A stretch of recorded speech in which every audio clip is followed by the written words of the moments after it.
गुरु तुम हो ज्ञानी ज्ञान के दाता, मुनि गुरुवर को करके प्रणाम गाऊं मैं सुबह शाम। पुलक सागर एक नाम एक नाम। मान्यवर, कुत्ते के लिए जगह है, मां के लिए जगह नहीं है।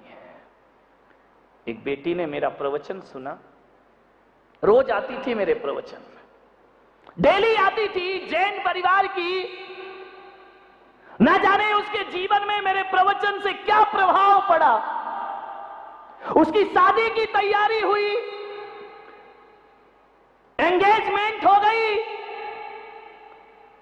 शादी की होटल बुक हो गई, कार्ड बट गए, डेट फिक्स हो गई, सब तरफ पत्रिकाएं पहुंच गई।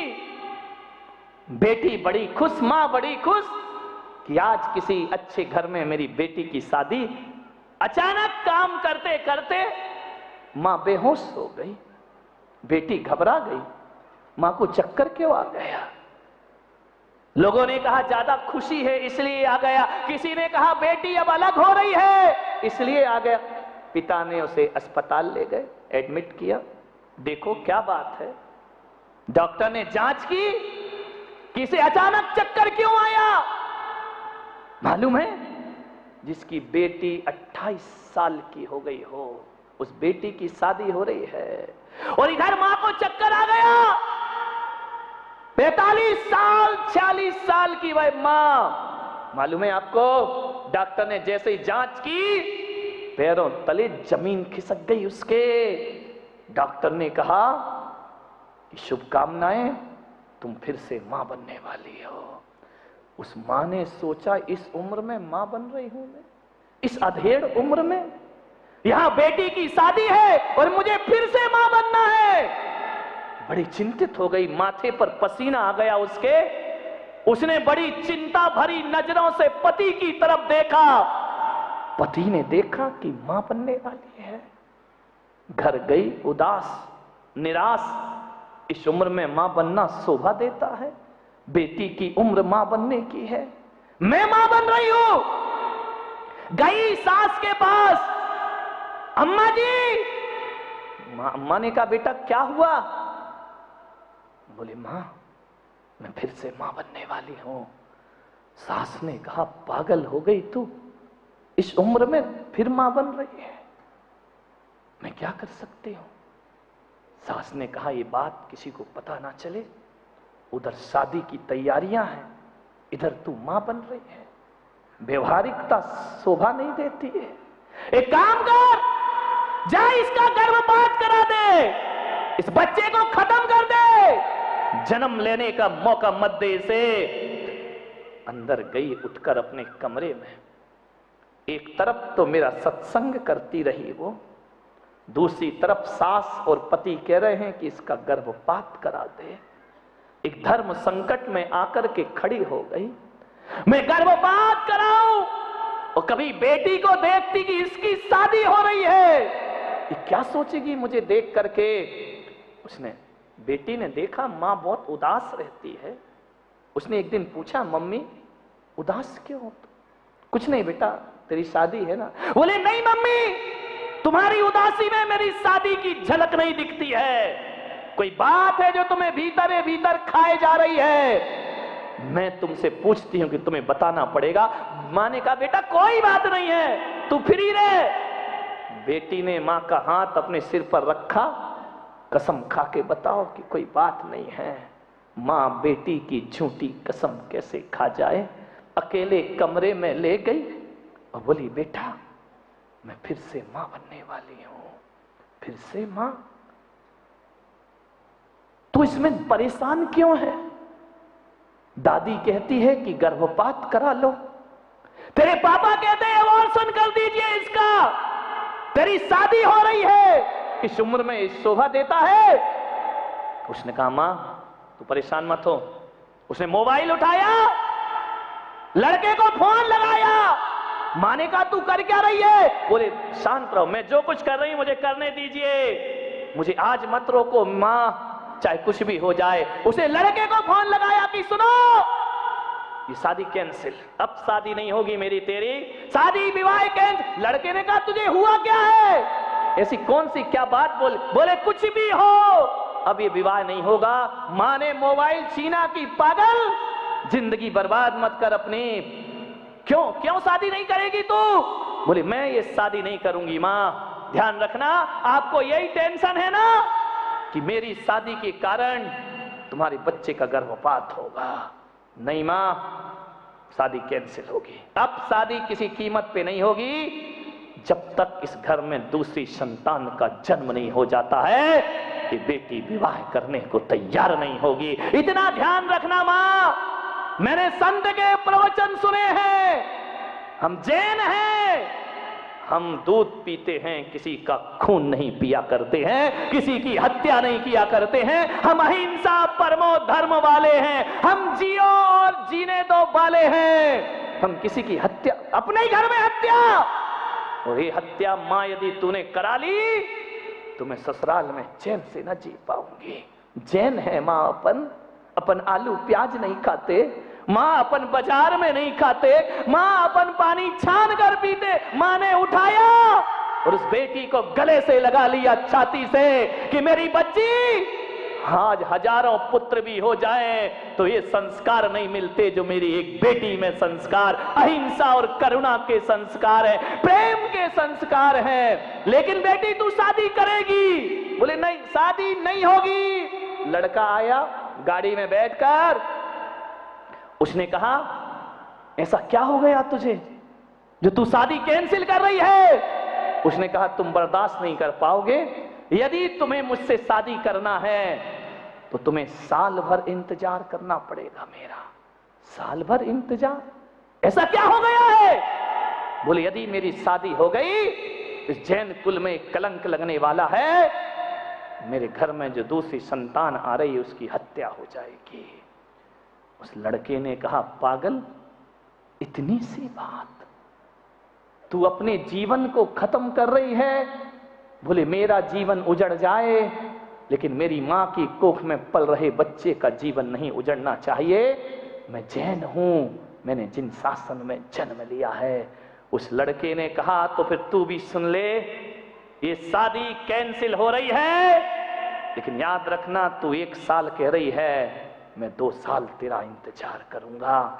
मुझे बेटी ऐसी चाहिए, ऐसी पत्नी चाहिए जिसके हृदय में करुणा हो, दया हो और प्रेम हुआ करता है। दौलत नहीं चाहिए। ये दुनिया के बातों में मत जाओ कि लोग क्या कहेंगे। लोग कुछ भी कहें, तेरी मां का गर्भपात अब कभी नहीं होगा, उसे जन्म देने का अवसर दीजिए। ऐसा आदर्श लड़का जिसने 2 साल उस लड़की का इंतजार किया, 2 साल बाद उनकी शादी हुआ करती है। ध्यान रखिए, इतना बड़ा बलिदान कौन देता है इस जहान में? ध्यान रखिए, एक बेटी के अलावा कोई नहीं कर सकता ये कुर्बानियां। एक बात ध्यान रखना, ससुराल में हजारों सुख मिल जाएं तो भी माँ बाप के लिए आंसू बहाती हैं बेटियां। ध्यान रखिए, बेटे तो घर में रह के ख्याल नहीं रखते, दूर रहकर भी बेटी बहुत पास हुआ करती है। हमारे मान्यवर बेटों का क्या भरोसा। एक बेटा को मां ने पढ़ लिख के डॉक्टर बनाया, गहने बेचे, आभूषण बेचे, मकान बेच दिया, विधवा मां थी और एक ही ख्वाब लेके चल रही थी कि मेरा बेटा डॉक्टर बने, क्योंकि उसका पति भयंकर बीमारी से तड़प के मरा था। उसने संकल्प लिया था कि मेरा बेटा डॉक्टर बने ताकि कोई और महिला यहां पर विधवा इस तरह से ना हो सके। पढ़ाया लिखाया, सब बेच दिया उसने, झाड़ू पोछा करने लगी, मेहनत मजदूरी करने लगी। बेटा तू पढ़, भेज दिया उसको बंबई पढ़ने के लिए। गांव में रहती थी, झोपड़ी में, बर्तन मांजती, कपड़े सिलती, पोछा लगाती, बच्चे को पैसा भेजती। बच्चा पैसा लेकर बहुत बड़ा डॉक्टर बन गया, इतना बड़ा डॉक्टर कि बड़ा नाम हो गया उसका शहर में। मालूम है, एक दिन बूढ़ी मां गांव में बीमार पड़ गई।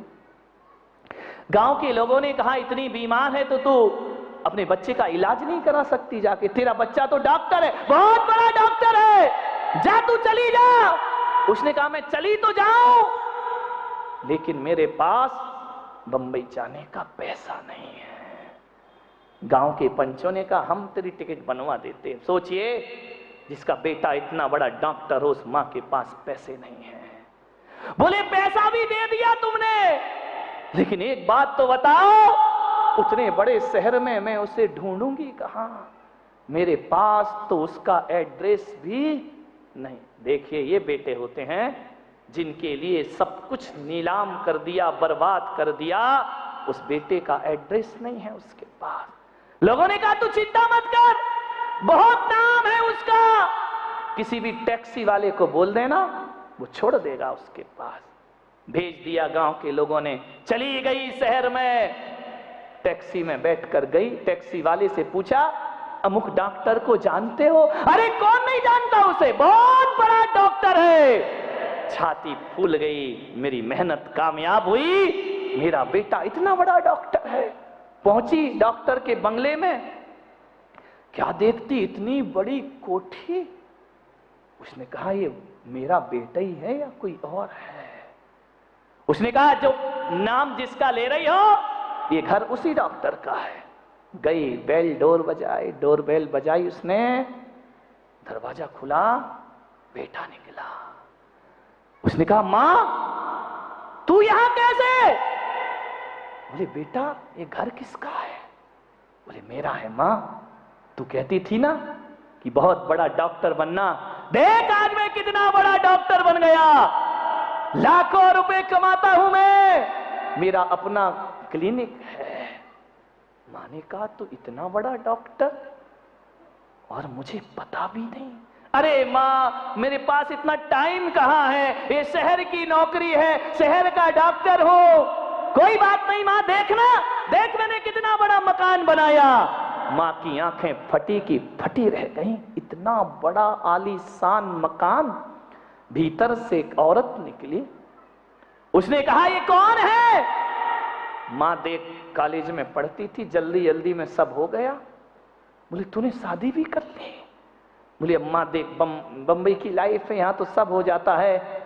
मां ने कहा कोई बात नहीं बेटा, मेरा आशीर्वाद है, तू सुखी रहे। इतने दर्द सहने के बाद भी मां के मुंह से दुआ निकला करती है, ध्यान रखना। मां ने कहा बेटा तू खुश है ना? बोले खुश हूं। मां तू कैसे आई? गांव वालों ने व्यवस्था कर दी, बेटा मैं आ गई, बहुत बीमार हूं बेटा, तू इलाज करेगा मेरा? अरे क्यों नहीं, मैं करूंगा तुम्हारा इलाज। इलाज किया उसने, 7 दिन अस्पताल में रखा उस मां को। पत्नी ने कहा, वो भी डॉक्टर थी, उसने कहा देखो अब इलाज हो गया, ये ठीक हो गई, अब इसको गांव वापस भेज दो। क्या करता? मां से कहा मां अब तू ठीक है? बोले बेटा मैं ठीक हूं। कैसा महसूस कर रही है? बहुत अच्छा महसूस बेटा, मैं तो उसी दिन ठीक हो गई जिस दिन तुझे डॉक्टर बना हुआ मैंने। देख बहुत तरक्की की तूने मेरे बच्चे, मैं बहुत खुश हूं। मेरी वो मेहनत मजदूरी तूने सार्थक कर दी मेरे बेटे। आज मेरा छाती गर्व से फूल रही है, सिर उठ रहा है। बच्चे ने कहा मां अभी काम कर, तू ठीक हो गई, अब तू गांव वापस चली जा। मां के कान में ये शब्द पड़े, वो तो सोचती थी कि बुढ़ापे का सहारा है, वो तो सोचती थी कि इतनी बड़ी कोठी में एक कमरा तो मेरे लिए होगा ना। मां तू गांव चली जा, देखना तेरी बहू भी डॉक्टर, मैं भी डॉक्टर, मुंबई की लाइफ, हमारे पास इतना समय नहीं है, हम कहां से इतना टाइम देंगे तुझे। मां ये कानों में शब्द पड़ रहे हैं, ऐसा लग रहा है कि कोई खोलता हुआ शीशा उसके कानों में डाल रहा है। मेरे पास टाइम नहीं तेरे पास। कोई बात नहीं, छाती पक्की की, चली जाऊंगी बेटा, जिंदगी कितनी बची है मेरी, थोड़ी सी तो है, इतनी गुजर गई और गुजर जाएगी। मां जाने लगी, बेटे ने कहा ठहर मां ठहर। मां को लगा कि ये ममता उमड़ आई होगी, सफेद कोट के जेब में हाथ डाला, हाथ डालकर एक कागज निकाला और कहा, मां ये 7 दिन तू यहां एडमिट रही, ये उसकी फीस तुझे चुका के जाना है, ये किराया तुझे देना है, डॉक्टर की फीस इतनी है, दवाइयों का पैसा इतना है, तुझे फल फ्रूट मिले उसका पैसा इतना, और अस्पताल का किराया ये है। मां देखती है अपने हाथ में कागज लेकर, एक हाथ में कागज देखती है और एक हाथ में वो बेटे को देखती है। एक हाथ में कागज का टुकड़ा है और सामने दिल का टुकड़ा है। कभी कागज को देखती है, कभी बच्चे को देखती है। शब्द मौन हो गए उसके, छाती फटी जा रही उसकी। गांव वालों, क्या ये दिन देखने के लिए तुमने मुझे यहां पर भेजा था? वही कागज देखती है और बच्चे को देखती है। शब्द रुंध गए, कुछ बोल ना पाई। थोड़ी देर को सांस रुक गई। बेटा नजरें झुकाए खड़ा है, मां से दवाइयों का बिल मांग रहा है। ऐसी नपुंसक और कायर औलाद इस भारत में पैदा हो गई जो अपने माँ बाप से दवाइयों का बिल मांगा करते हैं, माँ बाप से पैसा मांगा करते हैं। शर्म आना चाहिए ऐसी औलाद को। ऐसे नपुंसक लोग जो माँ से दवाइयों का पैसा मांगते हैं, ध्यान रखिए। जो माँ से कहते हैं ये मकान मेरे नाम कर, न तुमने कमाया न तुमने बनाया। उस माँ ने देखा, वह माँ ने देख करके हैरान हो गई। उसे लगा कि धरती फट जाए तो मैं इसमें समाहित हो जाऊं। ये दिन देखना थे। अरे इन पैसे के दिनों से तो वो गरीबी के दिन बहुत अच्छे थे। कम से कम तू माँ कह के तो बुलाता था। उसने कहा, माँ दवाइयों का बिल चुका के जाना। जिसके पास आने का किराया नहीं, लेकिन उस मेरी भारत की बूढ़ी माँ ने हिम्मत नहीं हारी। उसने कहा, बेटा यदि मैं मजदूरी करके तुझे डॉक्टर बना सकती हूं तो मैं तेरी दवाई का बिल भी चुका सकती हूं। मैं भी स्वाभिमान की जिंदगी जीती हूं और आज तो मेरे पास पैसे नहीं है बेटा, लेकिन एक माँ ये वचन देती है कि मौत से भी सांसें उधार मांगना पड़े तो उससे पहले मैं तेरा बिल चुका करके जाऊंगी। इतनी आस से ध्यान रखिए। मैं झाड़ू पोछा मजदूरी करूंगी, लेकिन तेरा बिल जरूर चुकाऊंगी। प्रसारण पुण्यार्जक परिवार जिन शरणम तीर्थ धाम के परम संरक्षक संघपति श्री प्रदीप मामा, प्रतिभा मामी, भोपाल।